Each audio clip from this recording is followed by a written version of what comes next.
All right, ladies and gentlemen, it's time to take your seats. Please do respect the speaker and your fellow attendees and keep talking and typing to a minimum. There'll be some time, hopefully, for questions at the end. But in the meantime, let me pass you over to Axelle from Fortinet, who's going to talk about some really interesting medical IoT for diabetes and cybercrime. Well, thank you very much for joining me for this last session of the day. I hope it will be worth it for you. It was really interesting research, and I'm glad to be here again at Virus Bulletin to present it to you. So who are we? This is joint research with Aamir, Lakhani, and I am myself, Axelle, Apvrille. The good thing is that we look very much like our pictures, so if you want to spot us, I guess that the pictures will be very helpful for that, and both of us work at Fortinet.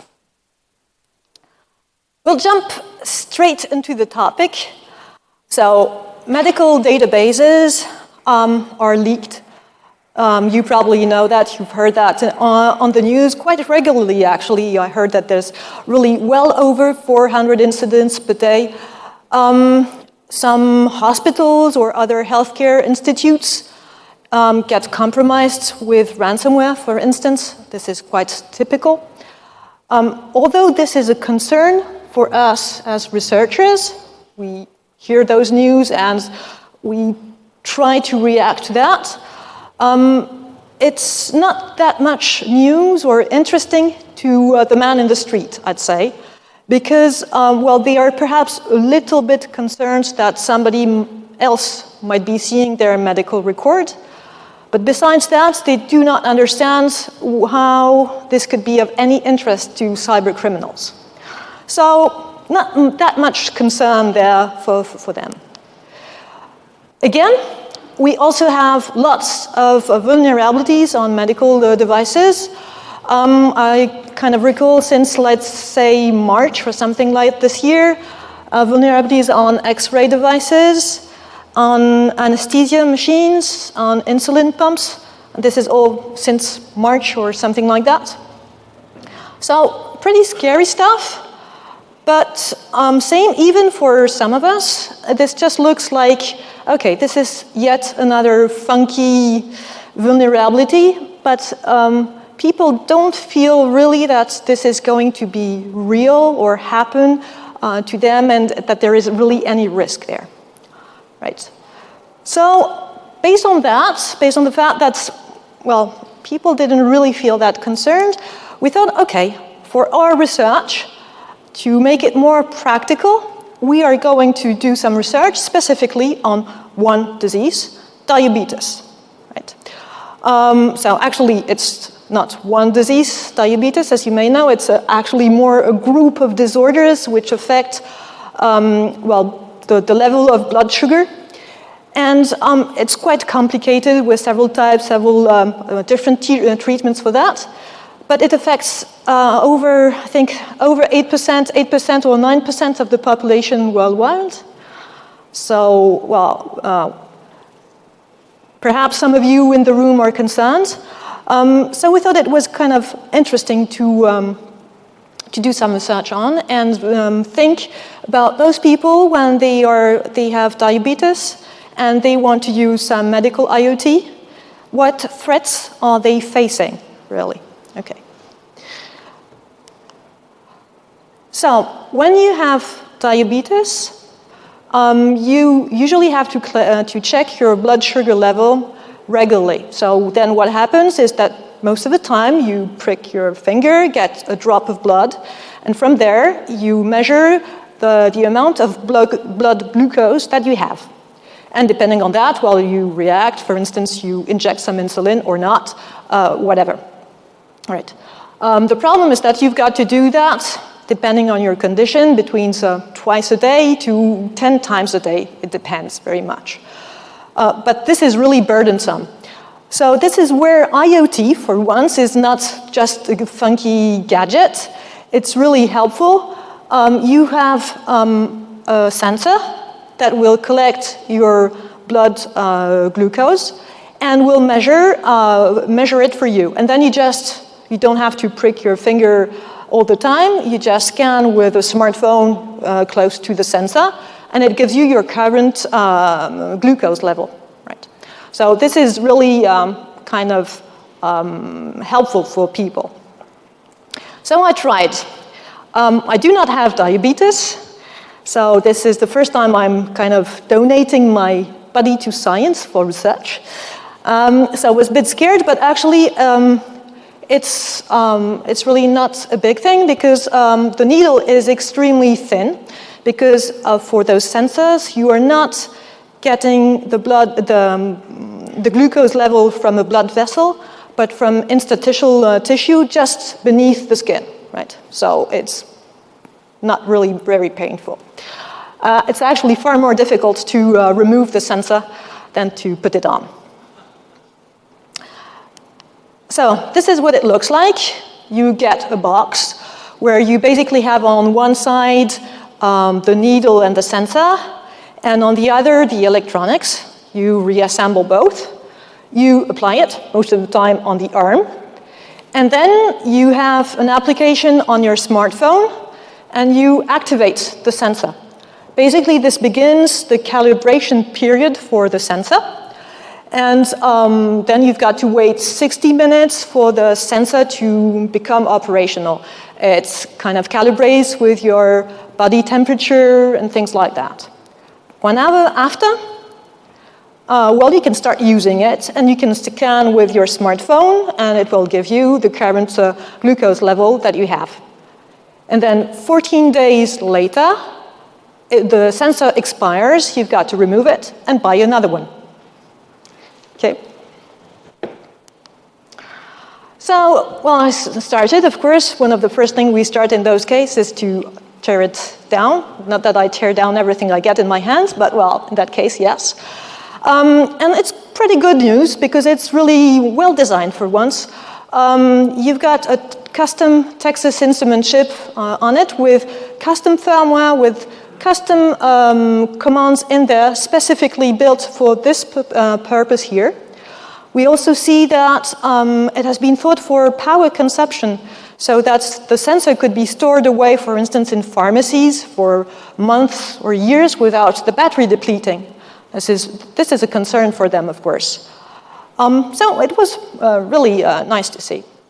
At Virus Built-in, I'm not going to investigate more this part here because I wanted to focus, as I said, on practical attacks. And unless you are a very important person, I could not think of any really interesting hardware attack scenario for that. So we'll jump straight into another part, which is the communication of the sensor with the smartphone. So it uses NFC, near field communication, which means that, of course, if you want to scan your sensor, you will have to be really close to the sensor, like a few centimeters away, something like that. And you can scan it with any NFC reader that you might have, as long as it supports ISO 15693. So here you see on the picture, it is Hydrobus NFC. I've also been working Proxmark. All of them work. And what you can see also on the picture, there is, so the sensor is the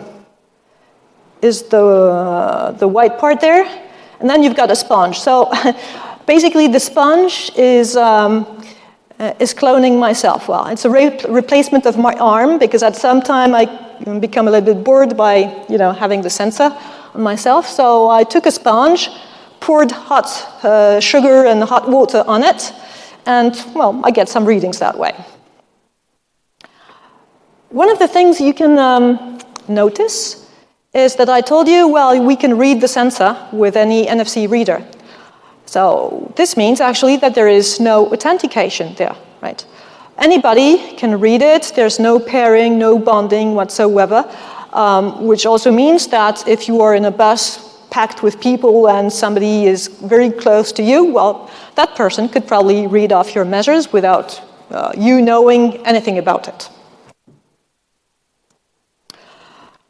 So after lengthy reverse engineering, I'm skipping really a couple of weeks there, we managed to understand what is the memory map on the sensor and how the glucose measures were being stored there. So the glucose measures are stored in a table, and here you get an index in that table. So the trend index will give you, tell you that you've got to go and see the 6th record in that table to get the current blood glucose level that you have.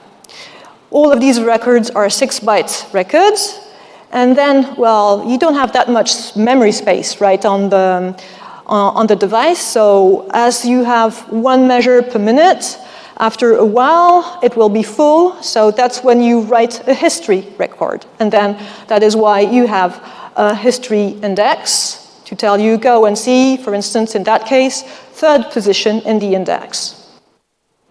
We reversed lots of other things in the memory map, like the interrupt table there, the different routines for the different commands. It would be a little bit lengthy for this presentation. The other thing which is perhaps interesting is that we located where the wear time is stored in minutes. So here it says 37, it's in hexadecimal. So this is a little bit below 60. So this one had been worn for a little bit less than 60 minutes. On the side of the mobile application, it's again good news, because I have been investigating quite lots of IoT. Most of the time it's really crappy. Well, it's not the case here. Here it's really well implemented. So most of the work sits at the Dalvik level. That's basically where you have all the classes for the application.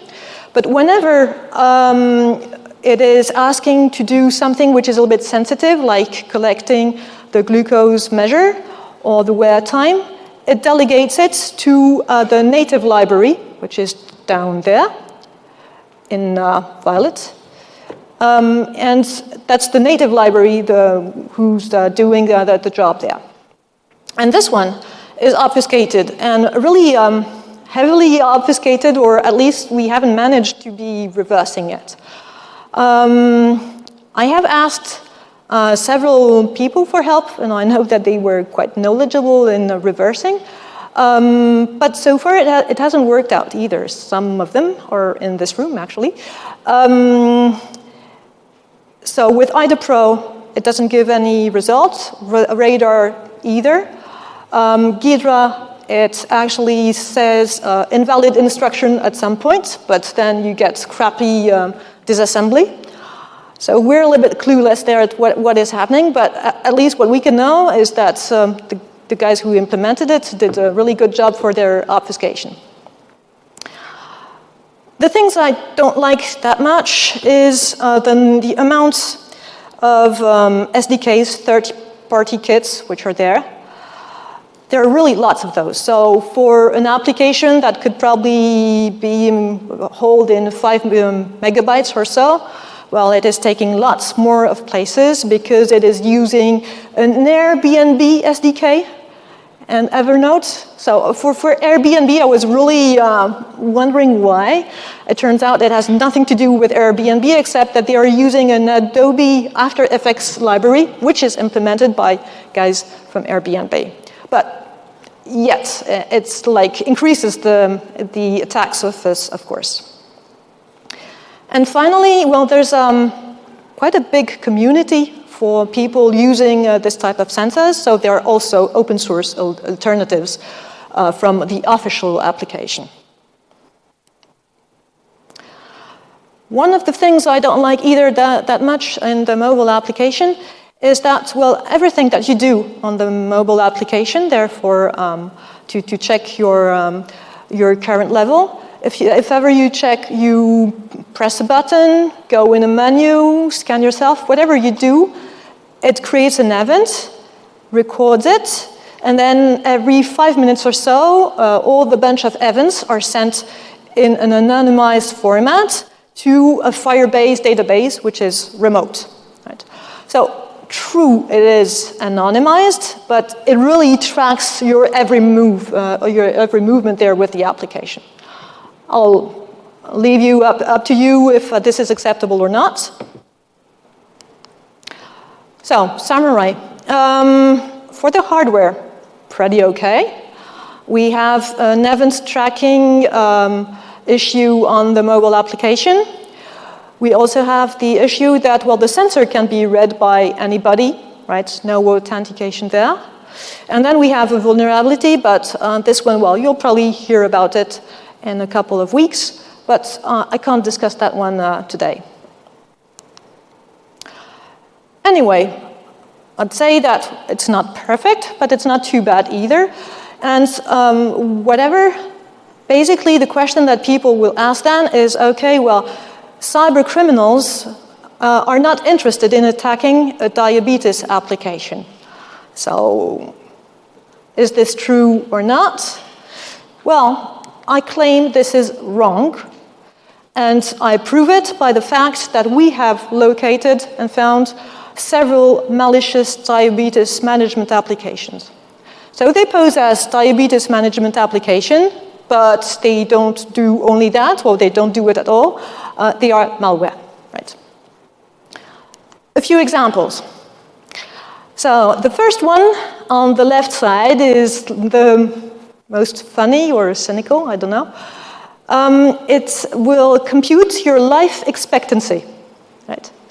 So basically you've got a medical form, and you've got to fill that out, say what is your age, if you're smoking or not, what medical conditions you can have. And based on that, it's going to compute how many minutes you've still got to live. That's cool, isn't it? And then it's going to put that as a wallpaper on your smartphone. A funny application. The bad part out of that is that when you are filling the medical questionnaire out of that, well, what you don't know is that all your answers are sent to a remote server. So everything is leaking out, but you are not aware that the application doesn't say anything about that. The second one in the middle, I was supposed to be downloading a diabetes management application. Instead, I got an installer, so this is quite typical of malware on Android. And this one was preventing me, actually, from getting access from the diabetes management application. And I would only get access to the application if I accepted to download some of their sponsored applications with, of course, lots of advertisement.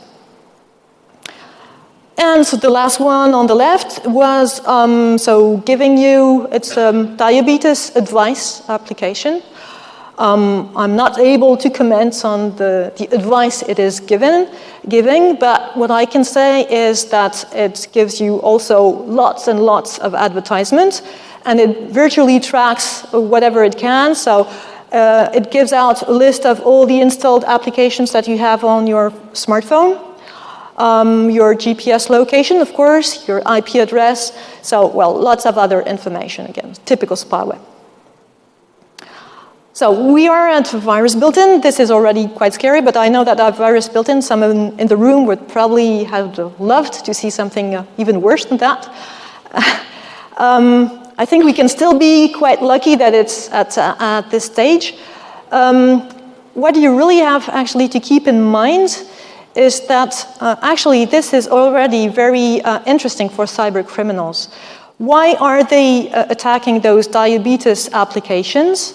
Well, because if you have diabetes and you want to check your current level or how you are going on, and if you need those applications, well, you will put up with those advertisements.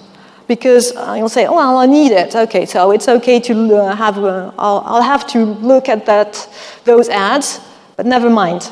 Okay. And the cyber criminals are making profit out of that. They know now that they can push up lots of craps on people with diabetes because, well, they will have a look at it and they will care, but they won't be able to do anything about it. Last part. I talked at the beginning about medical databases leaking out there. So, of course, I guess that all of you know where they end. They end underground in the dark net. And they get sold there. So here we have an example of a medical database with 34,000 patients, which is getting sold. It always sells at relatively a high price because it facilitates really pretty much identity theft. So you can use the data there, to, which is usually quite accurate, to create bank accounts or to get into them, loans, insurances, or other things like that. Another example, this time a larger database, 200,000 patients in the US. This one it was sold underground by the dark overlord. The dark overlord, you might have heard of that attacker. So we don't know if it's just a single person or a group, but they or he or she are known for specifically focusing on healthcare. More recent, this one we found in July 2019.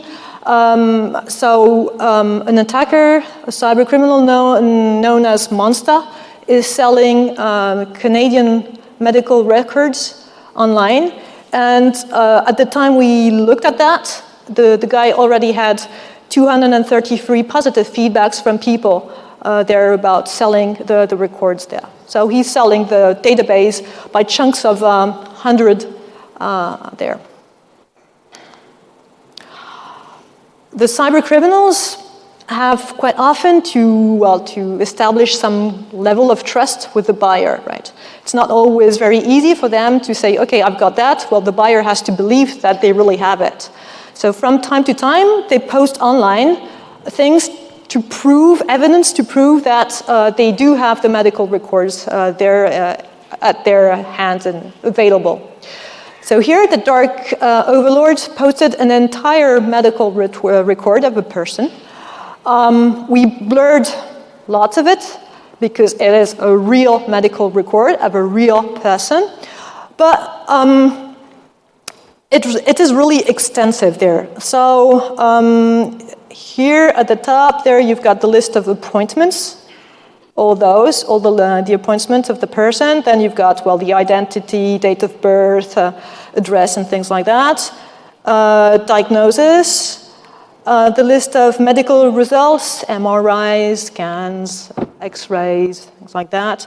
And then medication. So I can say that at this point, probably that cyber criminals know more about the medical records and the health of that person that person knows himself or herself, right? This is really detailed. The other thing that we find pretty regularly on the darknet, of course, the darknet is pretty known for selling drugs or sex enhancement medicine, right? So we thought, okay, but how about diabetes? Can we find medicine for diabetes? And the answer is yes. I can find lots of medicine out there underground, and most of the time at relatively cheap prices. So this one here, it's an insulin supplement. It normally costs around $400. It is sold underground at less than half than that for $150. All recent screenshots, you see May 2019. This one is a fast-acting insulin. Same thing, sold at bargain prices. Another one. This one at the bottom, you see a buyer being happy about what he or she bought. July 2019. And even more, so you've got some oral medication for type 2 diabetes on the left-hand side. You've got Humulin on the other side, which is a hormone, which is chemically equivalent to pancreatic insulin. And then you've got even some more medicine, all related to diabetes or to treatment around diabetes.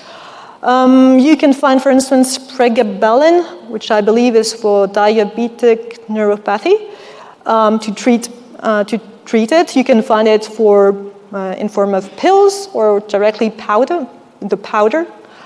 Of course, there's risks behind that. Is it the correct powder, the correct formula?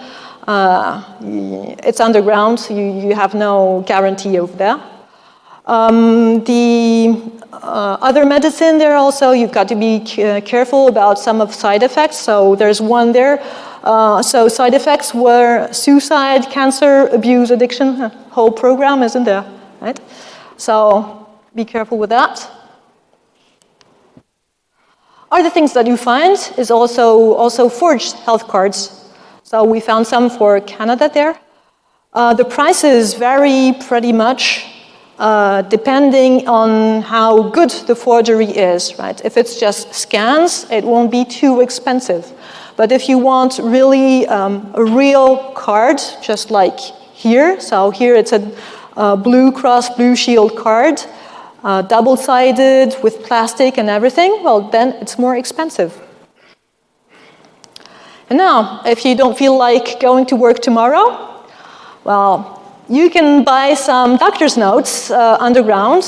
Those are very cheap, actually, and you'll have a variety of reasons not to go and work, or alibis. You can also get some pharmacy receipts and get your insurance to reimburse you for things that you probably didn't buy. Or you can get here, this is for UK, you can get some prescriptions at pharmacy for this or that product where a prescription is required, for instance. So, if I summarize, you can find lots of cheap diabetic treatments underground. The issue, of course, is the quality, right? You're not certain of what you're going to get. I recall there was a case, I think in February, with UK students who wanted anti-anxiety pills, both underground, and they didn't get that. They got a dangerous painkiller instead, and I think it didn't end up very well for some of them. The key point, perhaps, for this talk would be that yes, cyber criminals do not care if you have diabetes or any other health condition, but they do make money out of it. So this is one of the reasons there that they are doing it. And the other thing there is that, well, given that fact, if you are using your smartphone as a medical device or for some medical thing, well, you've got to be really very careful that your smartphone doesn't get infected, because if it does, then you're going to get into a bunch of new consequences, which might be far more harmful, right? And I think I'm pretty done. I would just like to thank you. I had lots of people helping me out, because neither Aamir nor me have diabetes. So when we have contacts with people, patients with diabetes, answering very kindly to our questions, telling us how they were coping with it, if this or that would be an issue or not. Same with a few nurses and medical doctors, so thank you very much to them. And then also on the technical side, as you can see on the slides, there's really a bunch of people who helped us out for this or that part, because it was really very technical to look into that. I've finished. If there's time for questions, I'm ready to answer, of Marvelous. course. Well, thanks very much. That was a great presentation.